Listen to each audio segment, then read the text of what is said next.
പിന്നെ നമ്മൾ എന്താ പലഹാരം ഉണ്ടാക്കാൻ പോന്നെ? ബ്രോക്കലി. ഇത് നമ്മൾ ബ്രോക്കലി വെച്ച് എന്താ ഉണ്ടാക്കാൻ പോന്നെ? നമ്മളുണ്ടല്ലോ ഒരു ബ്രോക്കലി ടോട്ട്സ് ആണ് ഉണ്ടാക്കാൻ പോകുന്നത്. ഈ ബ്രോക്കലി സ്റ്റീം ചെയ്തത് വെറുതെ കഴിച്ചിരുന്ന ഒരു കുട്ടിയായിരുന്നു ഈ കുട്ടി. പക്ഷെ ഇപ്പൊ കുട്ടി അങ്ങനെയൊന്നും കഴിക്കുന്നില്ല. ബ്രോക്കലി നമുക്കറിയാലോ ഒരു സൂപ്പർ ഫുഡാന്ന്. പക്ഷെ ഇത് അകത്തേക്ക് ചെല്ലണമെങ്കിൽ നമുക്കിപ്പോ വേറെ പല സാധനങ്ങൾ ഉണ്ടാക്കി വേണം കൊടുക്കാൻ. ഇപ്പൊ ഈ ബ്രോക്കലി ടോട്ട്സ് എന്ന് പറയുന്നത് പേര് കേട്ട് ഞെട്ടണ്ട, ഇത് വളരെ സിമ്പിൾ ആണ്. ഇൻഗ്രീഡിയൻസ് എല്ലാം കൂടി മിക്സ് ചെയ്യുക. എന്നിട്ട് നമ്മള് ഓവനിലൊന്ന് ബേക്ക് ചെയ്തെടുക്കുക. എന്തൊക്കെ വേണം? ഇതെന്തത്? അതെ, ആദ്യം നമുക്ക് മുട്ട വേണം, ബ്രോക്കലി വേണം. ബ്രോക്കലി ഞാൻ സ്റ്റീം ചെയ്തെടുത്തതാണ്. പിന്നെ നമുക്ക് ബ്രെഡ് ക്രംസ് വേണം.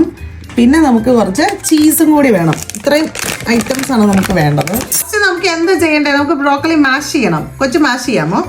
ഇങ്ങനെ മാഷ് ചെയ്യാമോ?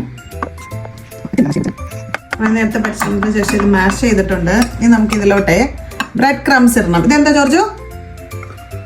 കൊച്ചിട്ടോ. എന്ത് സാധനം ഇത്? ബ്രെഡ്.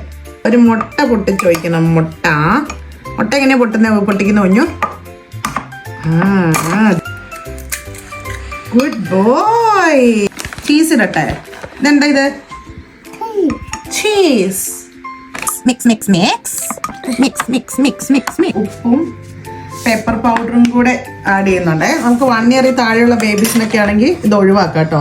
ഫിംഗർ ഫുഡ്സ് ആയിട്ട് 6 month പ്ലസ് ആയിട്ടുള്ള ബേബീസിന് കൊടുക്കാൻ പറ്റിയ ഒരു ഫുഡാണ് ഇത്.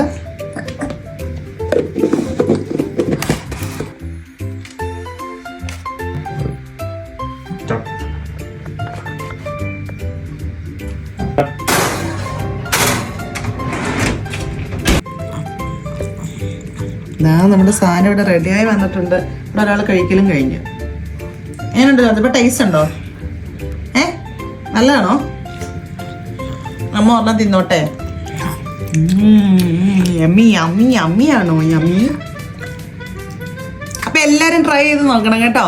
Tata, bye by.